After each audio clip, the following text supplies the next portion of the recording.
in 2012, you went from using your iPhone to the iPhone using you. And that's where all the monetization mechanisms started being implemented at scale. Today's guest is Richard Ryan, who is a software developer, tech entrepreneur, media executive, and co-founder of Black Rifle Coffee Company, who has driven billions of views and millions of followers by mastering algorithms and digital marketing. Today, we're discussing Richard's new book, The Warrior's Garden, Tools for Guarding Your Mind Against Big Tech. So first off, just thanks, Richard, for joining us today. Very appreciate you having me. So, Richard, it's kind of interesting as you actually, worked in tech, digital marketing guru, and now you write a book talking about the ills of social media and the smartphone and some of these tech monopolies, so to speak. How did you go from trying to grow businesses online and mastering the algorithm, so to speak, to writing a book speaking out against tech? It's like you did a complete 180, basically.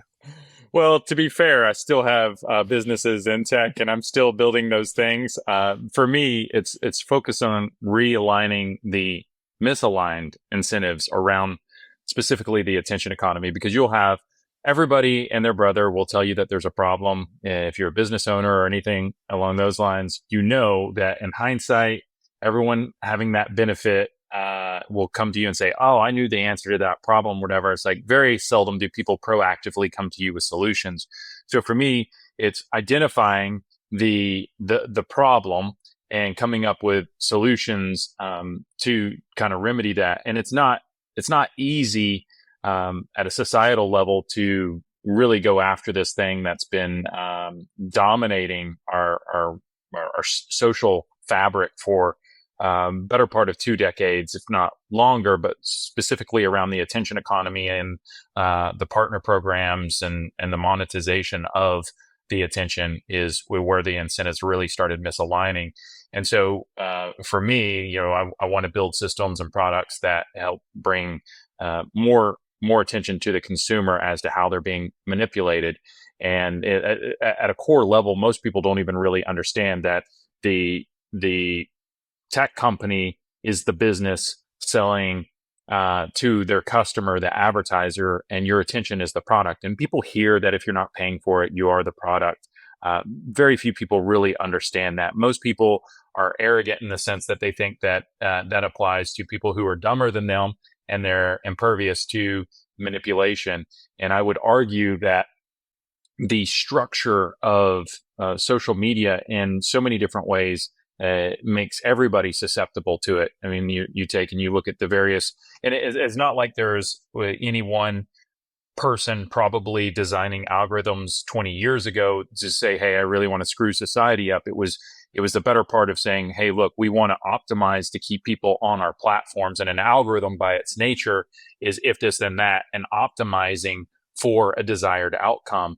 And so whether it be machine learning or engineers optimizing for the desired outcome of keeping you on the platform, it's had mechanisms over the years that most people can see the downstream effects now that may be negative to society. And you look at the various different types of addiction out there, from substance, alcohol, pornography, sex, and gambling being one of the more nefarious, the commonalities between that and social media, and kind of hijacking the dopaminergic system through visual sensation, bright lights, sounds, and stuff like that, but also the reward mechanism, or the variability in the reward mechanism makes it even that much more addictive. So again, it's like you see all these big problems out there, and it's like, how do you fundamentally rethink things around social media? How do you protect yourself at an individual level? How do you shore up these vulnerabilities?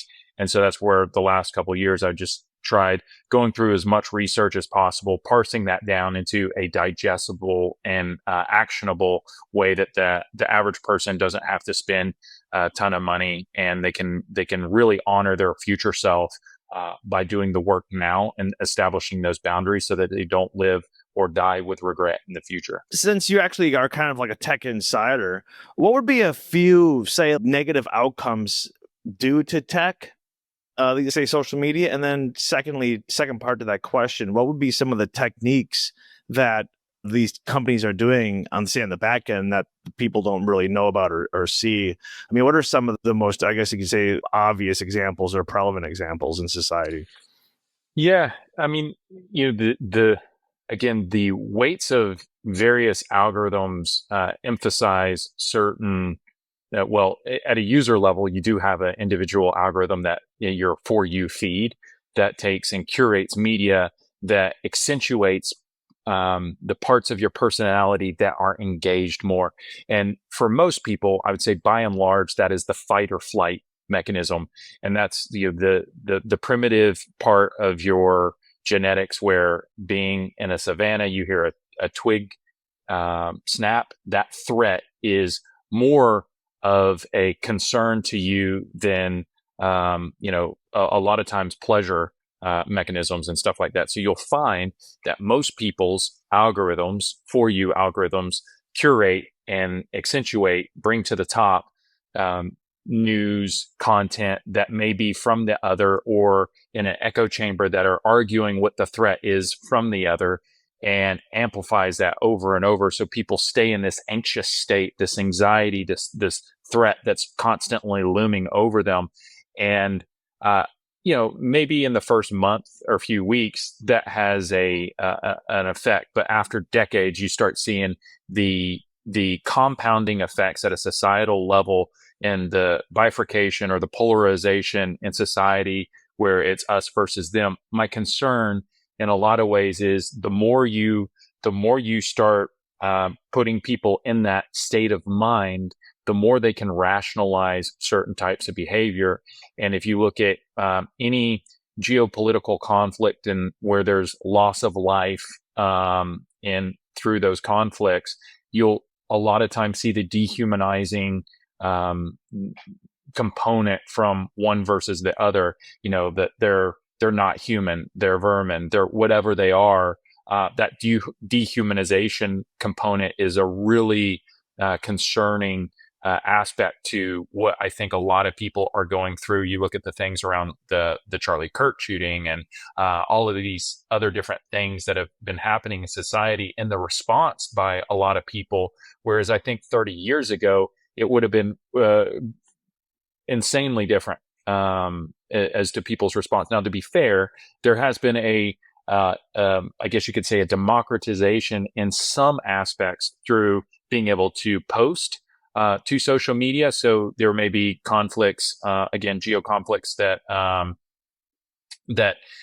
we may have brought to our attention that we wouldn't have seen because the few choke points in media over history, be it the printing press to the big three news networks and everything, to now anybody with a cell phone can post content. But I would also argue that the amplification, if you've ever been a content creator and you've been shadow banned or these other different methods in which the platforms can censor people, you realize really, really quickly that it's not as democratized as you would think it was, or at least as it was 15 years ago. So the big threat in a lot of ways is something that's not as obvious. It's just like the For You feed and the constant inundation of negative or threatening, sensational, provocative, from the negative standpoint, there's that in the polarization in society, but you could also look at the provocative side of things, where you may be a single guy looking to get on a dating app, or you start dating people and everything. You start going through, and then your feed starts being this, a little bit more of just provocative content creators and stuff like that. Or it could be couples who are married and they've got a very sensational lifestyle where they're constantly traveling. And I think that social media in a lot of ways is it's putting up a false reality in so many different ways. At least the person's perspective of what other people's lives are, and you're constantly putting yourself a state of comparison of other people's, and that's leading to depression. I would argue relationships are stressed because of these different things, these unrealistic expectations. Younger women, teenage girls and suicide, the unrealistic expectations of their bodies, and even to the point where men or young men are looking to overtake the statistics as far as body dysmorphia is concerned, be it with physical fitness and all these other different things, eating disorders or performance enhancing drugs or whatever they are. So there's so many impacts that at an individual level, it's really hard to drill it down without doing the work yourself to see where the things that might be a threat to you, just because everybody's so uniquely different. And again, those individual algorithms weight emphasis is towards your own specific vulnerabilities, I guess you could say, that will want to keep you on that platform. So it's very complicated. It's very diverse. So that's what makes it that much more of a challenge to address. But I think that, I've said this like beating a dead horse, but I feel like the spirit of humanity shines in the face of adversity, and people love a good underdog story. And this is the underdog story. I mean, we're fighting for humanity. Like at this point, you look at the implications around COVID and how all the different economies were affected, set aside the pandemic in and of itself, but just how vulnerable all these different countries, all these different societies were to one type of catastrophe. And, if, a meteor were to hit the earth, or there was to be a global conflict, you start thinking about supply chain and all these different things. It's like our species is relatively fragile in so many different, or I'll say not the species, but maybe society is fragile in so many different ways. And I think that to go about business as usual with, tech companies just looking to extract value through the manipulation of human behavior is a disservice to everyone who is alive at this point in time. You mentioned like Charlie Kirk, where you're talking about the response, but at the same time, it's like Charlie Kirk wouldn't have been Charlie Kirk if it wasn't for social media. So it's like the fact that he was able to get his message out there was certainly against, the mainstream narrative. Like he would never be on ABC or NBC or CBS talking about, his ideology and beliefs. And so it's like the whole, kind of two sides to a coin, Oh, I completely agree. But, and again, the Charlie Kirk thing, was successful as an enterprise in a lot of ways because he was doing something so different. But again, it was sensational. Like he's doing something that, you take the most polarizing perspective, and he will have a conversation that is completely opposite of that. They know what his beliefs were, and so that in and of itself is it's going to be a heated conversation. There's going to be an emotionally charged conversation. So that's what an algorithm would amplify, because it lets both parties, even if they're in the middle of the perspectives, it lets them know that there's going to be conflict here. There's going to be some type of drama. And so you want to tune into that to see where it is. Where's the threat? Where's this thing? And I would argue that what society needs more of is people who are, intelligent in those conversations. Whereas, like, you can say what you want about him ideologically and whether or not you believe with him, but he was very well educated in his beliefs and could speak intelligently to why he believed the way that he did. And so if you had a lot of those videos that were successful for him were people who weren't necessarily as educated in their beliefs, and they were standing on maybe a more fragile ideological perspective. And so if you were to have two people who were very intelligent and understanding why they believed the way that they did, and they had a rational conversation, and they started chipping away at why they believed that the way that they did without emotion, and then at the end of the day, they shake hands and they walk away, based on ideological differences, that would get 0 views. Nobody would care because it's not something that's going to get people coming back for, oh, okay, good. We resolved that, and that's not the type of content that's going to get amplified. So I agree. While social media is, beneficial to the extent in which he was able to grow a company off of that, but he leveraged, not saying that, he leveraged, not saying he was right or wrong in his perspective, but he leveraged a situation in which the algorithms would optimize on drama and sensationalism. And I'm the guy who would shoot iPhones and blow stuff up with C4 and all these other different things. I understand sensationalism. I've done it for the better part of 20 years with my companies, but that was the playbook. They say is you have to play the playbook, or you have to play the rule book, not the game.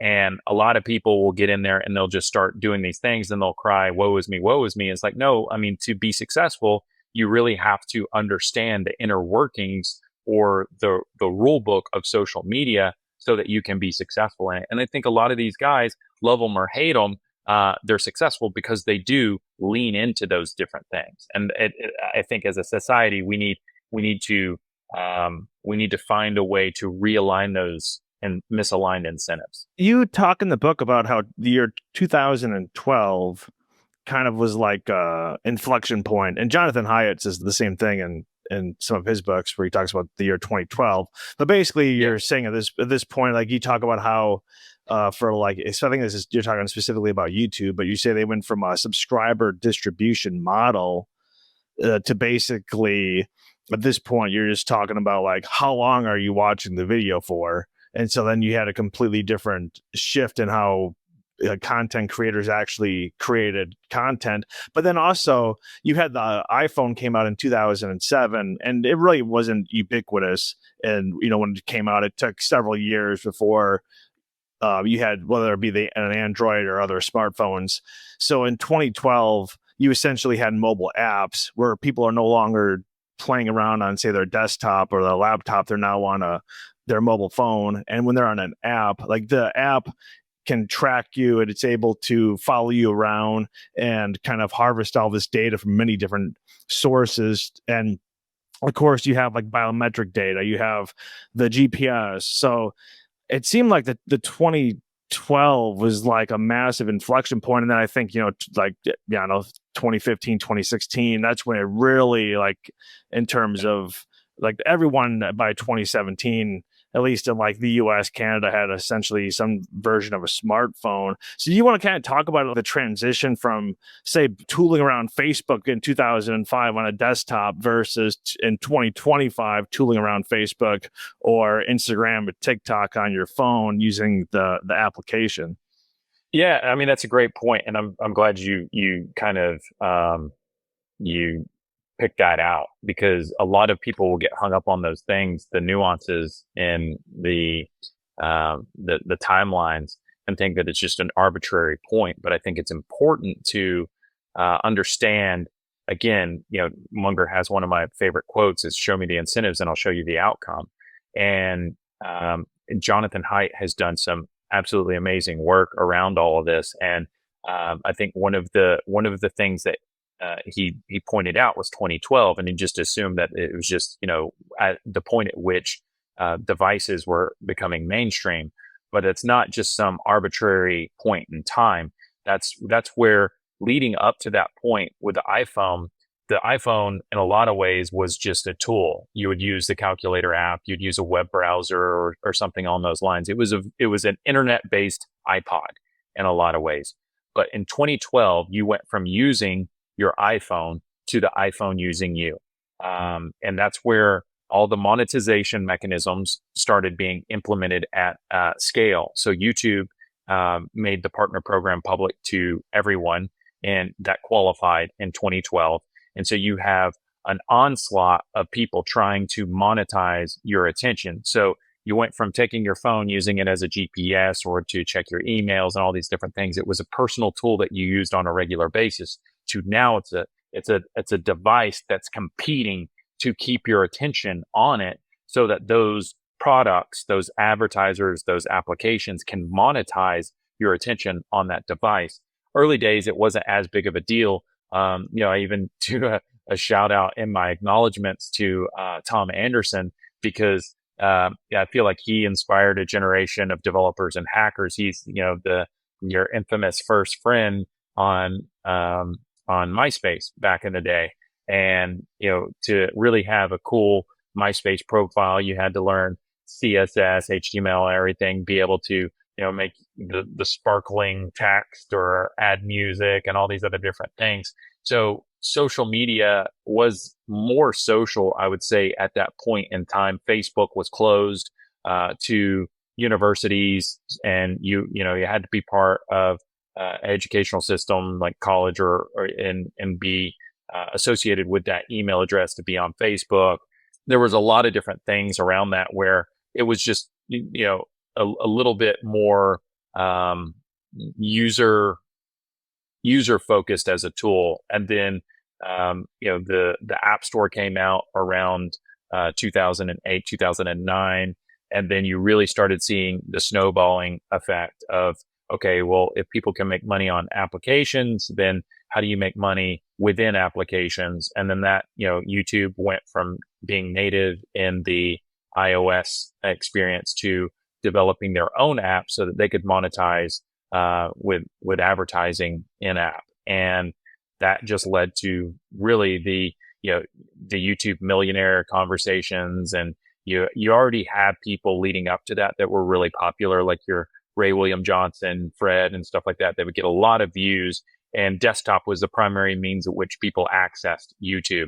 And then once the YouTube mobile app shifted to having monetization natively in it, then content creators all over started making meaningful amounts of money, where they were able to quit their jobs, focus on content creating, and which really kind of interesting to see the evolution of content and how it's optimized for the various weights in the algorithms. And you can see, you take a Mr. Beast today compared to a lot of content creators back in the day, and he is arguably the epitome of creator optimization for content, and then also taking into consideration the weights of algorithms. And so extending the duration of video so that there's more watch time on video, but also extremely catchy. There's a hook every few seconds or a minute, so you stay, so that there's a completion rate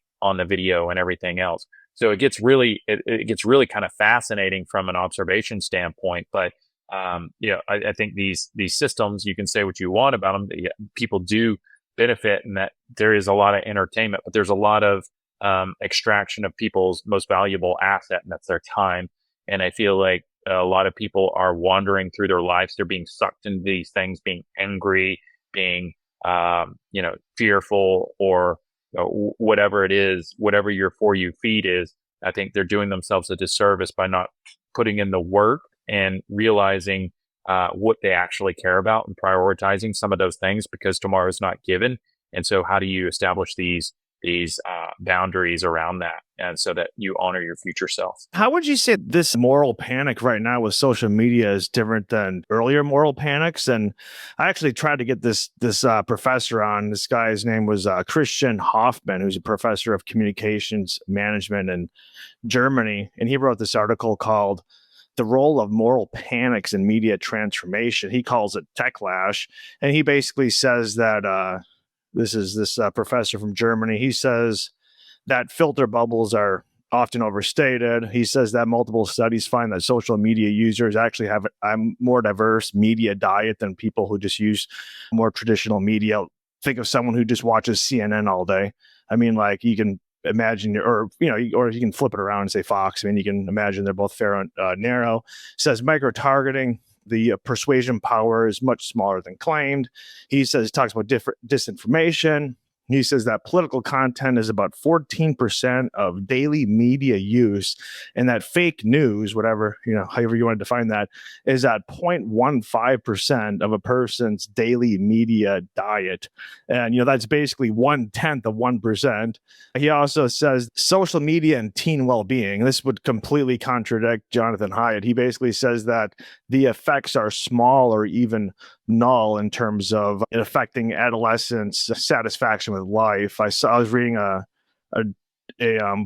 let's see, Jonathan Haidt had that new book that came out recently, which was Anxious Generation. There was a psychologist, Dr. Candace Odger. She wrote a critique in Nature, and she basically said that the book's repeated suggestion that digital technologies are rewiring our children's brains and causing an epidemic of mental illness is not supported by any science, and that systematic reviews, an analysis of over 72 countries shows no consistent or measurable associations between well-being and the rollout of social media globally. She does say, well, two things can independently be true about social media. First, that there's no evidence that using these platforms is rewiring brains or driving an epidemic of mental illness. However, secondly, that we do need to have reforms given how much people actually spend on these platforms. So she's saying two things can be true at the same time.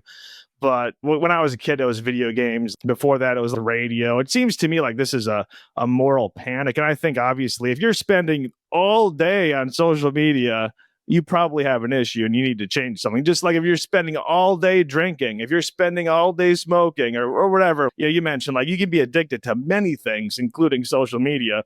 But do you think that we're kind of in like a moral panic, or is this different than other technologies at the same time?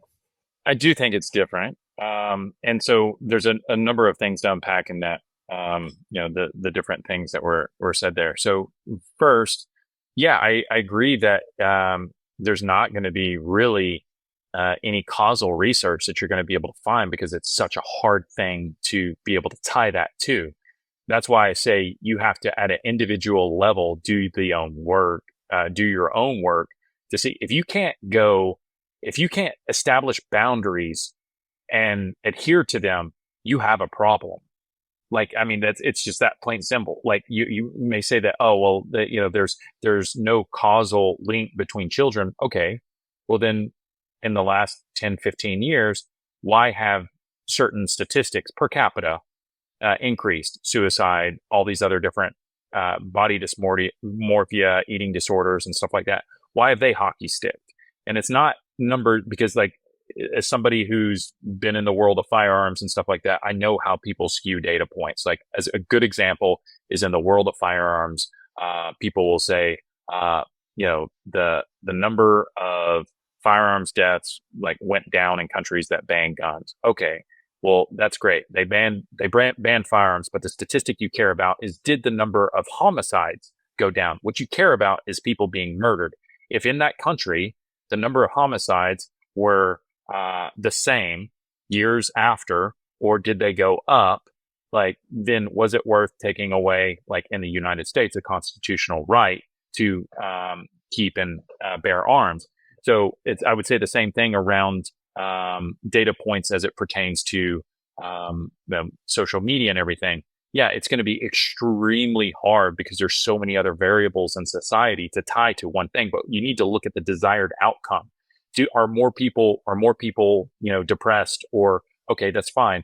At an individual level, can you do these certain things, assess in your life, your use? If you turn on screen time and you see that you're spending 62 hours a week on your phone, and the most used apps are Instagram, Facebook, whatever, and you take and you do a 30-day detox or whatever it is, you're going through, showcasing classic withdrawal symptoms of, like, whatever it is, and you can't adhere to that, then yes, you have a problem. There's a number of ways to approach that. And I think that if you take and you quantify that over a period of time, and yeah, there have been things like video games in the past, but I would argue most people might grow out of those things. It might be a phase where you find that you spend a lot of time playing video games in your teens. maybe your early 20s or something, and then you move on or you do something else. Maybe you have a family, you, I don't know, get into CrossFit or fishing or something. I don't know. But you start growing and evolving as a person. Not to say that you're immature if you play video games. I'm just saying you evolve as a person over time. And so if you're spending, we'll call it 8 hours a week on Instagram, and you do the math, 8 times 52 times the remainder of your life, and if you were to be on your deathbed and you look back and you have 8 months of your life on the table to go back and do something, would you rather be doom scrolling or going through being entertained on social media, or is there something else that you care about? Because I'm not here to pass judgment on anybody and how they spend their time and what they do. I'm an individual rights absolutist. If you're not harming somebody else, you do what you want to do.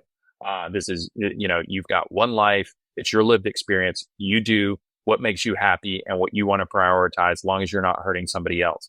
But I would argue that the problem here is that we've integrated these things in a way in people's lives that they may not actually understand how their most valuable asset, which is their time, is being extracted from them, and they're going to be like saddled with regret later on in their life. Because yeah, I had fun playing Call of Duty with friends, and whenever I was younger, and we'd play online and everything else. Those are great times. I wouldn't trade that. Like, it was a lot of fun. But if I were, like sucked into social media, and I look back and I, missed all this time with my kids or something like that, it's like I'm doing my future self a disservice. Again, I'm not passing judgment on anyone and how they spend their time. But if you don't do the work, I think the people who do are going to be really surprised once they extrapolate that and quantify it over a period of time. They're like, oh shit, maybe this is a problem. Maybe it is. Do you think that this is a sign of, say, larger societal issues? Like, to me, when like some of the articles that I was mentioning that were kind of maybe took a little bit of the opposite view, their thought was like, basically since 2008, the great financial crisis, we've never really bounced back the economy. You have more, especially younger people are growing up in relative poverty.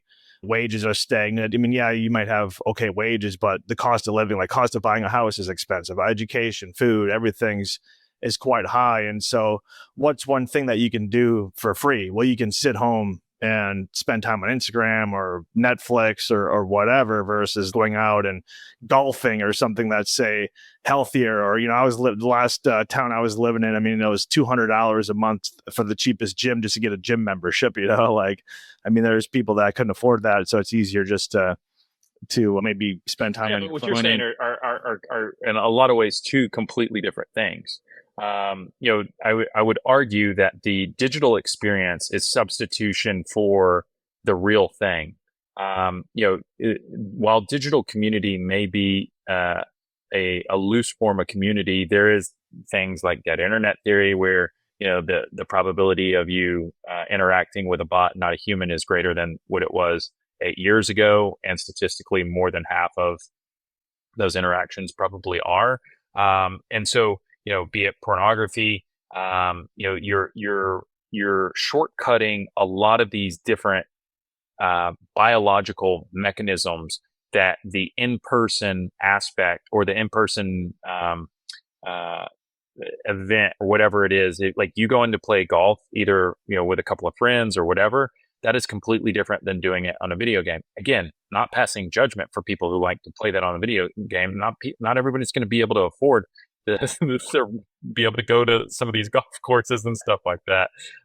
It could be geographically restricted, prohibitive in so many different ways. But so you take pornography as a great example that I use in the book, where you're skipping the friction or the effort required in courting and dating, all the different effort. Like if you look at the Stanford marshmallow study and the delayed gratification component and the effort required into leading up to that dopamine response and everything. When you're in a relationship with someone, you go on a date or whatever, you get to the point of having sexual intercourse, whatever. There's a release, oxytocin, the bonding molecules, and everything else is going on. There's way more happening from a physiological perspective than just going straight to the finish line. With pornography, you're not getting that interaction and all these other different things. I'd argue the same thing is true when it comes to physical fitness and all these other different things. You want to put that effort in.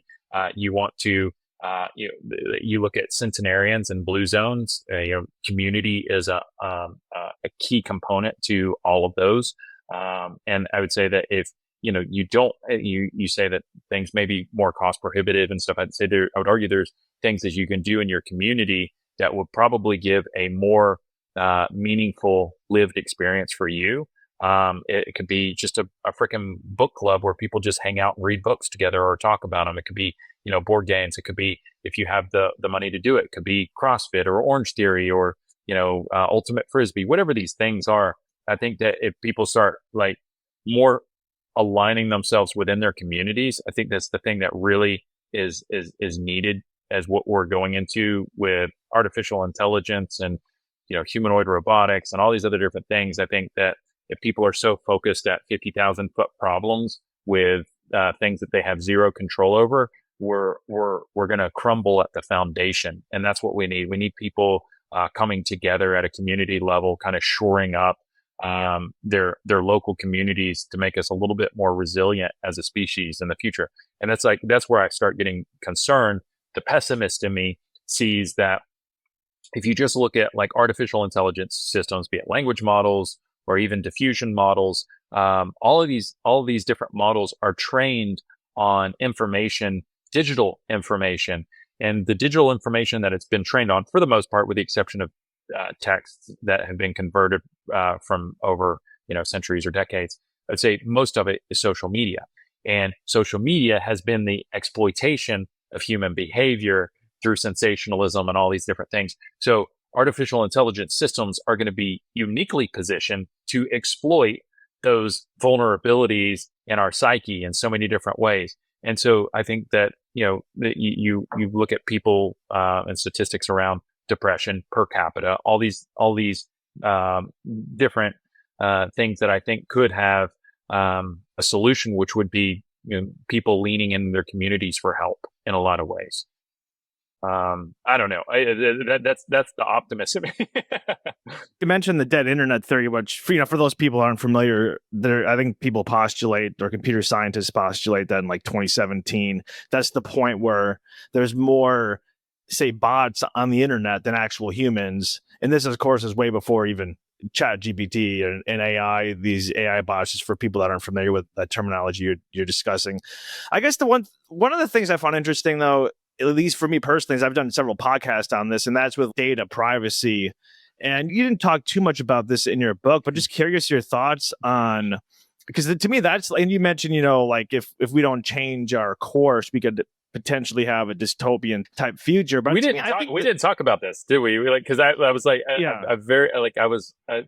so I've told people, like, I kind of wanted to see how this book went, but that security is a massive concern to me. So that if I had to do another book, in no way, shape, or form did I do this book to make money. I felt like I owed it to my kids, my future kids, that I do the work now and honor my future self.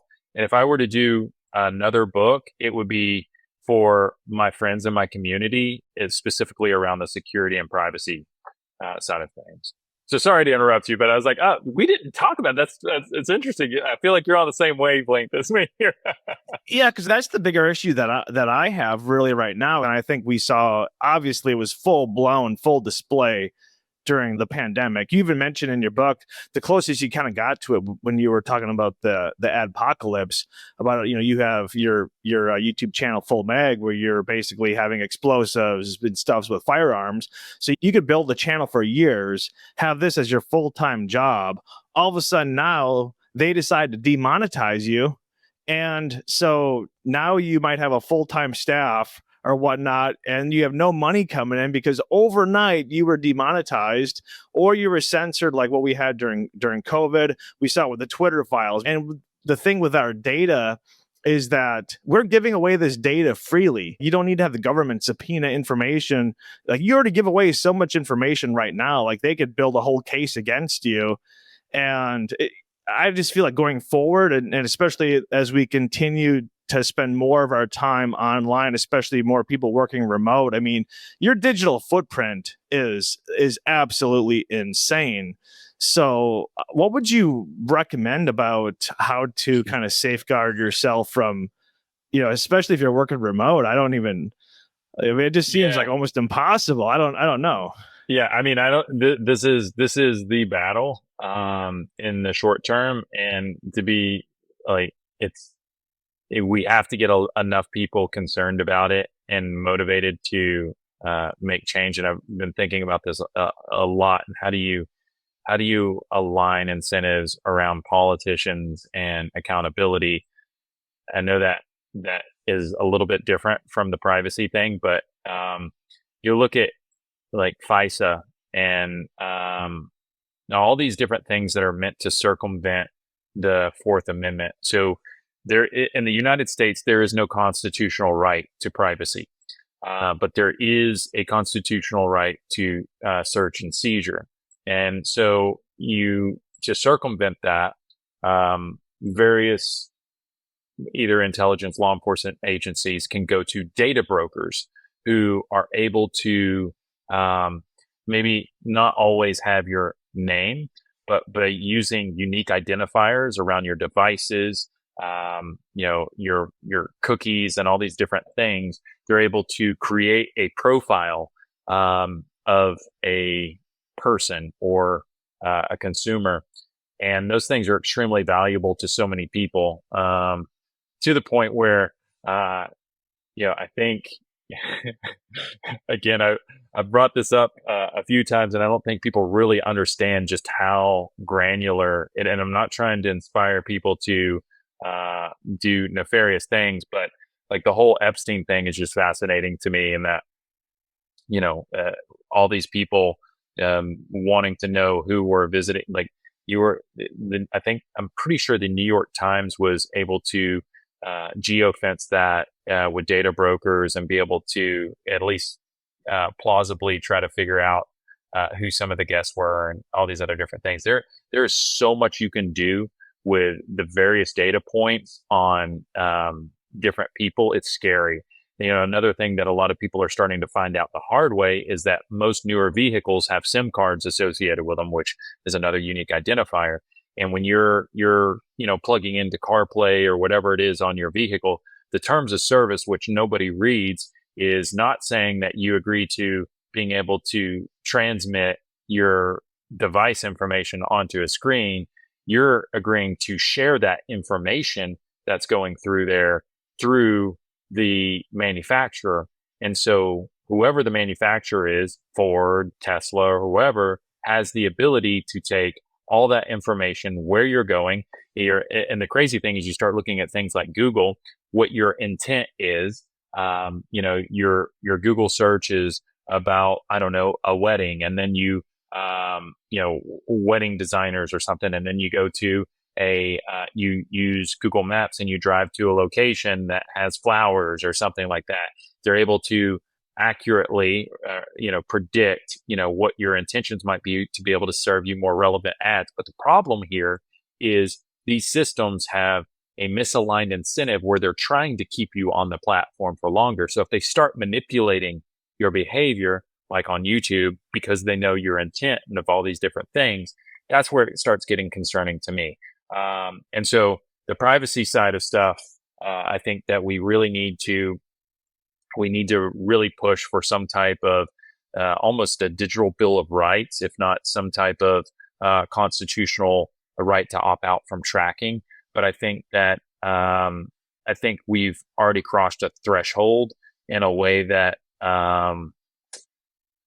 that it's going to be hard to come back from, because there's going to be the data brokers and a lot of these information defense contractors are making so much money that they're going to be able to lobby against the American people in a way that, that most people aren't willing to take on. So I think that we have to fundamentally think about at a voter level, how can we hold politicians accountable?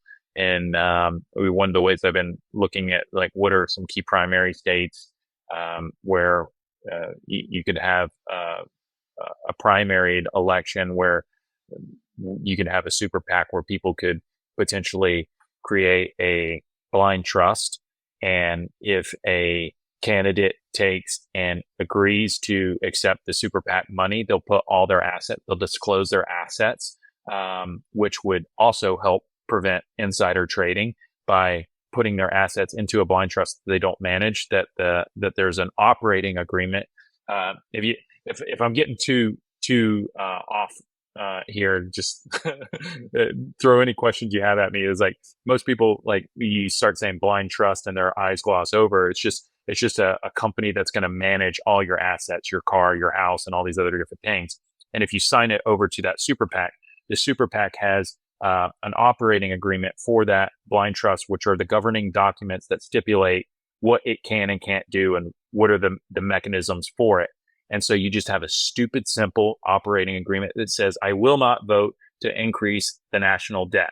I will vote for a constitutional right to a one line, a single line bill or whatever it is, these like single measure bills. And you say I will never vote for legal immunity. I will always allow judicial or due process for corporations and individuals. All these things that most people agree on, and then if they accept that money, then all their assets are put into that blind trust, and then they go to work and the House or the Senate or whatever. And as these things come up, if they ever vote against what they agreed to, their assets are liquidated. Their house is gone. Their car is gone. All the money that was spent by the super PAC gets reimbursed for whatever campaign contributions, and then the remainder of the assets are liquidated. And I don't know, they build a shelter in that, the constituents district or something like that, or a dividend to all the people who live in that district or something like that. So there's some type of accountability. And then if ever somebody votes against that, something's off there. Like somebody else is doing something behind the scenes. And I just think that we don't have any accountability. And you look at the last 20 years, hope and change with the Obama campaign, or like all the different, like even Trump in 2016 was meant to be, a vote against the deep state, and it was draining the swamp or whatever. And it's just like all these things are just business as usual in so many different ways. So it's like, how do we fundamentally hold these people accountable without violence? Because if you look at other societies, the extraction of value, and however that is, like the devaluation of the monetary system, or the currency, and then the wealthy get richer, the poor get poorer, and then the middle class is eroded. And it ultimately gets to a tipping point where there's a revolution or something. And like, how do we keep from getting to the point of violence? And we can already see where people are, dehumanizing the other. And my fear is that if we keep going down this path, we're quickly approaching a threshold that we can't go back through financially with our national debt, societally, far as the polarization and perspectives. So I think it's important for the individual to do the work at an individual level and kind of get your mind right, establish those boundaries, develop a community of people, and create resilience around meaning and purpose. And then if everyone kind of did that, I think at a societal level, we become more resilient to this thing that's a greater threat to us in the future. But we need less people complaining about the problems and more people coming up with proactive solutions other than business as usual. In the book, you had an example about going to a coffee shop, and then you have Google Maps on, and then you start, say speeding, whatever. Maybe you're over caffeinated, so you press the accelerator, I think too hard was the example you gave. Then all of a sudden now that information is submitted to your insurance company for your vehicle, and now your premiums go up. But it's like, where you're talking about these new vehicles having chips in them, and of course, essentially like a Tesla or an EV is just an iPhone on wheels. There's so much data, and a lot of people will, of course, nowadays hook up their their phone to the car. That way they can listen to music or be able to talk, hands free, etc. But then, of course, you add in the fact, like at home, maybe you have a smart refrigerator. So it knows what you're eating. Maybe it sees that you have some, processed food, or you got too much meat in the fridge. So maybe now your health insurance premiums are higher. I had a guest on, a professor. We were talking about AI sex bots, and she was talking about how there was a breach in a company that had vibrators and apparently had a camera in it. And then there was, I'm like, I'm not really sure why you would be, using a vibrator with a camera. And she's like, oh, a lot of people, they're in a long distance relationship, etc. I'm like, well, maybe that's true, but the surprise, that was hacked. But then, of course, based on the temperature and some of the other biometric data, I can tell what your cycles are. It can, if you're pregnant, it knows if you're pregnant before you even know you're pregnant. And these are just like, we have smart washers, smart dryers, like everything. You have a smart toaster. Are you having Pop-Tarts in the morning, or how much processed food are you eating? It just seems like the amount of data that we have, I don't know. I mean, it seems like we're going the complete wrong direction. Like, to me, if you buy any new appliance, make sure it's not smart. I mean, yeah, like you can try to spend less time on your phone, but how do you spend less time in your smart refrigerator or your smart dildo or your smart toaster? Like, you have to not just unplug from your phone, you need to unplug from all your smart devices. And so you're touching on a lot there. So let try to unpack this. So first, yes, I completely agree. From a security standpoint, if you do have these things, you should be establishing a VLAN or a virtual local area network for any of your IoT or Internet of Thing devices. And essentially what that is, you can think of it from a plumbing standpoint. If you had one giant pipe, which is your internet, you can think of it, if your dishwasher has internet traffic going through with your laptop and your phone, it's all touching each other. Like, they have access to each other's information. But if you take and you put pipes within pipes for your dishwasher, it can't touch your iPhone traffic or your laptop traffic or whatever these different things are. So first things first, from a security standpoint, try to isolate your Internet of Thing devices, because I would argue that most of these companies have trash security. Like, there are data breaches all the time, even from like big reputable companies. So, if you don't need that functionality, that's another issue of mine. Like, I absolutely love 8 Sleep mattresses. Love them. There are few companies that I hate more than that, just because it's a subscription mattress service. Like, why do I have to pay annual subscription for the functionality of a fucking mattress? It's stupid. Like, that's where we are as a society, where everyone's trying to extract reoccurring revenue from all these different things. And again, it's one of those situations where you take, and I was having this conversation with a friend the other day. You could probably, it could go back probably even before then, but one of the pivotal points was when General Electric was trying to figure out a way, because their light bulbs were so good, to have people come back to purchase more. How do we calculate a time? And with the other company, like, hey, let's make our light bulbs last X amount of time, and then people have to buy another. And that in of itself is like one of the more prominent points in time where programmed obsolescence started to make its way into the boardrooms of companies. And it really started catching momentum in the 80s and 90s. And like, to your point, dishwashers and all these other different things are disposable. We're in a disposable economy. You own nothing and you will be happy paying a reoccurring subscription for all these different things. People will get fired up when they hear things like that being said by Charles, or what's his name, Klaus Schwab. But we're already there in so many different ways. You as a consumer need to say, hey, look, I'm not going to buy this one-time single-use thing.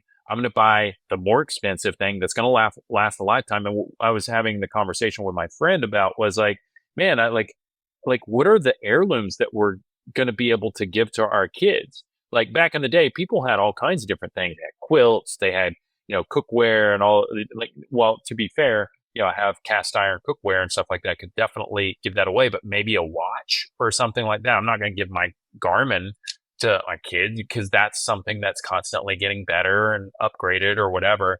So what are the things that are standing the test of time? We're in a disposable economy, like consumerism at its like peak, and so if I were to add a very important thing right under the national debt, it would be no bailouts. This would be for a political super PAC, right? Zero bailouts. You let the free market economy play out. And the same thing with student loan debt. People are so caught up in the us versus them conversation. They're not thinking about the root cause of the problems and how do you address them with the misaligned incentives. A good example would be that student loan debt, where you may have like the far left or talking about like we need to forgive all student loan debt and everything. And then you got, maybe more conservative people are like, well, you should have got a degree that's worth something, like learning how to, I don't know, weld or whatever, something more blue collar and useful, and not a gender studies degree or whatever it is. It's like, well, both of you have a grain of truth to maybe your perspective, but you're not addressing the fundamental underlying issue here. That if you forgive all that debt, the only people who benefit from it are the universities, the people who issued that debt, and they're going to keep doing it. And the only people who are going to pay for that are going to be the citizens, and through taxpayer funded mechanisms. You have to change the incentive structure by saying, hey, look, yeah, no, from now on, anybody with student loan debt can go bankrupt. Like, that debt will not be inherited by your children, because right now you can't go bankrupt with student loan debt. So force the institutions, the universities, to underwrite those loans and say, hey, look, well, this person has a higher probability of going out into the workforce and being able to pay back that loan. So they probably won't go bankrupt. We'll issue a loan for X amount and maybe less for this other degree. And let society dictate what valuable, paths students should go. And, maybe maybe every path shouldn't have the same amount associated with it, So there's all these different things where I think that social media does, whether or not, I think it's distorting reality in so many different ways, where people are losing certain critical thinking skills, where it's easy to get caught up in the us versus them argument, and not addressing the root cause of the problem and saying, hey, wait a second. Like, if we really want this desired outcome, why are we talking about this? And so I think that, there's a lot to what you were saying. Sorry, I was going off in so many different angles there. But again, these problems are complex and they require complex solutions. Since your book is called The Warrior's Garden, Tools for Guarding Your Mind Against Big Tech, and as you mentioned earlier, I mean, anyone can point out some of the issues, but the more constructive thing is, what are some of the solutions? And I think some of the solutions for both, overexposure to social media, the smartphone, and privacy, it can kind of overlap. And you did a digital detox yourself. Like, how did you feel after your digital detox? What did you learn? What are some solutions? Yeah. So again, that's very anecdotal in my experience, and that not to say that everybody's path is going to be as easy or the same or as difficult. But the very first thing that you have to do, if you don't have insight as to what your consumption or what your usage is, you're never going to be able to establish boundaries in that sense. So turning on screen time on your phone, letting it run for a few weeks, even a month, so that you can start getting what some baseline averages are and what your consumption is. And then going through a detox phase, Dr. Anna Lemke and some other dopaminergic researchers and PhDs would say, you need that 30 days just to abstain and reset your baseline. But not everybody's going to be able to abstain from their phone. Maybe they do social media for work or whatever these different things are. But until you go through that, you're not going to be able to identify the withdrawal symptoms and all these other different things. I have a number of exercises in there, thought exercises, so that you can quantify what your usage is and hold it up to what the things you value in life. And then going through the various different tools of things that are accessible to everybody, from community and gratitude, even some of these technological, friction things that you can do, like a brick or a Mindsight lockbox and everything else. It's just it's one of those things. I feel like people, again, I'll keep saying this, you're doing yourself a future disservice if you don't at least put the work in right now. I'm not asking people to permanently abstain from digital consumption in any way, shape, or form. I think it's necessary in the world that we live in. But until you step outside the box and see how you're being manipulated and your behaviors being, modified to stay in these systems and on platforms, you don't want to get to that point in your life where you have regrets. And for me personally, like things like a good example was X. X was probably one of the most used applications on my phone. After going through the detox, I had deleted it from my phone, and I didn't even put it back on my phone for 6 months after that because I just felt like I didn't need it.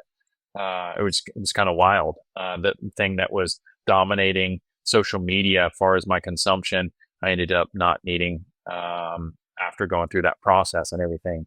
And so, again, it's, as a content creator, I was able to rationalize and justify my behavior, my consumption for the longest period of time. And then when I actually did the work, I was like, oh, okay, this is in line with my values and the things that I care about, and the prioritization of where I want to be 5 years from now, 10 years from now, and everything. So again, it's one of those things where there's a lot of nuance in each person's lived experience. So you kind of have to go through and pull these different tools out and leverage them in a way that makes sense for you.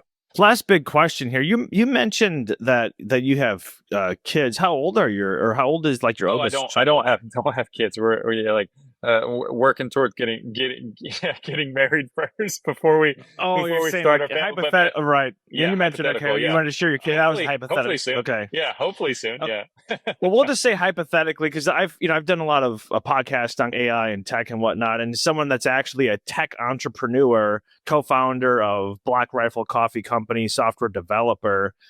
If you had, say, a senior in high school looking to going into university, like, would you recommend going to university? Is there a major you would recommend? Would you recommend going into the trades? I mean, right now, like I said, as someone that's actually built successful companies, when you were part of the process of making Black Rifle Coffee Company go public, so you understand what an IPO and things like that, a lot of, more intricate finances. What would be your advice? Do you think that AI and chat, Perplexity, some of these other AI tools will impact future job prospects, or follow your passions? Are you one of those people, go for gender studies if that's what you're passionate about? Hey, what would you recommend? It would depend on the kid and their personality in so many different ways. But having said that, as somebody who's lived a lot of different lives, and from being homeless to financially successful on paper to back and forth and the ebbs and flows of things that happen in life, I would say that a lot of people would think that some industries, some professions are timeless and they're not vulnerable. I think everything's vulnerable, as far as automation or some type of augmentation is concerned. I think if you bet the family farm going to college and saddling yourself with debt to any degree for something that you're just doing for strict financial reasons, that's a mistake. This is me talking to my future children.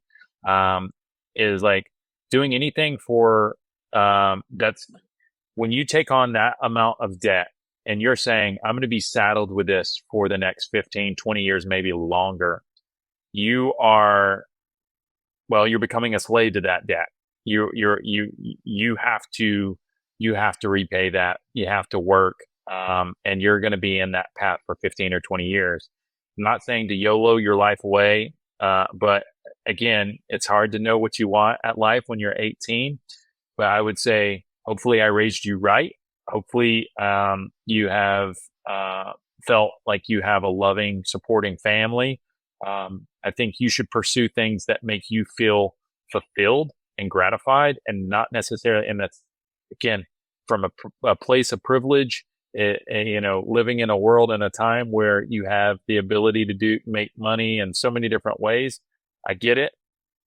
But I would say prioritizing wealth or fame or these things that are not given, you're rolling the dice. And that's the thing that I look back on, where I sacrificed all these relationships early on in hopes that, like I look at the entertainment industry, and, all of us who moved to Los Angeles to pursue a career as an actor or stand-up comedian and everything else. And those who didn't make it are the statistical majority. And so was that dice roll worth it? I think that at an individual level, you have to look at what your risks are, what your dice roll is. And I think that most people can find fulfillment in their communities, again, in a meaningful way that may not be the social media distorted reality of the luxury lifestyle with Bugattis and, plastic surgery and all these other different things. But I would argue that social media, hopefully that's my hope with AI, is that we get to the point where everybody's questioning everything, where it's getting there now. Whereas the last 15, 20 years, people felt like it was reality, but it was really a sensational perspective of reality. And people were using, Facetune and all these other different things where the distortion wasn't obvious, but it still had an impact on people. And now it's like, well, everything's fake on the internet because, oh, that's AI or whatever. So hopefully we get to the point where, back to your original question, say, hey, look, every industry is in a steep curve right now as far as innovation and adaptation is concerned. And if you're not willing to really embrace that adaptation and be excited about that industry, if it's not something that makes you happy, if you're just doing it for a paycheck, don't do it. You're going to get burned out. You're going to be saddled for with debt, and you're going to be, again, a slave to this thing that's just going to crush you, your life, your happiness, and it's just going to make you jaded, defeated. It's like, prioritize the things in life that fulfill you. And again, not saying that you should just chill on a beach, or well, maybe if that's your thing, but tomorrow's not given. And I think most people feel like, I got another solid 60 years in me. I got another solid 80 years. I got another 10 years or whatever. Like, man, you could, like, again, like, you might have a year, you might have a day left. Like, again, like, you owe it to yourself to make the world a little bit better place when you leave it, and don't procrastinate on that. Make it a little bit better today, and enjoy yourself while you're doing it. And I think that if everyone kind of had a perspective like that, we would compound, in a better direction than where we're going right now. Today's guest has been Richard Ryan. So we discussed your book today, The Warrior's Garden, Tools for Guarding Your Mind Against Big Tech. So two just final questions for this. One, where can people get a hold of your book? You also mentioned some tools and different websites to actually guard your mind against the big techs. If you want to direct people to those sources, and then after that, leave us with a final thought. Yeah, I mean, you can go to warriorsgarden.com. I mean, you can get the book on Amazon. It'll be on Audible here soon. Maybe at some point I'll even put it on YouTube and a number of different places. So you just search for The Warrior's Garden. I actually put a journal, because I feel like journaling, the analog component is so important going through this process and being able to see where you're at. And so I put a journal in the back of the book, trying to really increase the value of that purchase for people. If you have any questions or anything like that, I'm always interested in hearing what works for people, and there may be other tools at people's disposal. A good example was the brick. The brick I found was extremely useful, really quick, and I found ways to get around it. And then I had to start locking it up in a mine site. So the nuance around that, there's so many different things out there. I'm really, really curious. So I'd love people's feedback if there's something that works for them, and how they're establishing those boundaries and the friction. And if they find things, like for me, gratitude was probably one of the biggest needle movers in the positive side for me. So if there's anything that really resonates with people, I would love to hear it. Really would. And what's your final conclusion to wrap up this podcast? A lot of people, I think, understandably get defeated in these conversations, and they leave feeling pessimistic about like the task at hand in so many different ways. But I say this very, very often, but again, the spirit of humanity shines in the face of adversity, and we love a good underdog story, and we're up against the underdog story at this point in time. I think we need more people coming up with proactive solutions, be it like, the thing I was trying to figure out, and how to hold politicians accountable to, the looking at the student loan debt thing. And I think everybody is quick to point out problems. I think that if you maybe take a breath, take a minute, and not just post on certain things right out of the gate, give it time to digest. And, I found that certain things, a quick example was getting rid of my streaming services and buying a physical Blu-ray player and UHD player. And if I wanted to watch a movie, I would have to order it. And so if on the weekend we were going to watch something, I was like, well, you know what? I don't want to wait for it a few days. There's a lot of things in life that if the instant gratification is there, you end up doing it. But if the friction or the effort is there, you're not willing to invest that. And I found that's a good litmus test for me to go, if I'm not willing to put forth effort for it, then I shouldn't prioritize this thing. So if I'm not going to wait 2 days to watch this movie to get it in, screw it, I'm not going to watch it. So there's a lot of things, a lot of impulse control that's being impacted by the instant gratification component to our digital experience. So again, I'm not saying I'm the end all be all expert on this stuff, and that I've gone through my anecdotal journey in the last few years and trying to parse through all the research and information that I could find, as much signal as possible for people. But if people have other suggestions, recommendations, or things that resonate with them, I'd love to hear it. My dear friends, that is it for this episode of El Podcast. Once again, if you're not yet subscribed, please subscribe on YouTube as well as Rumble. You can also find us on Spotify and Apple Podcasts, or wherever you get your podcasts from. We thank you all from the bottom of our hearts for watching and listening, and we will see you on the next episode.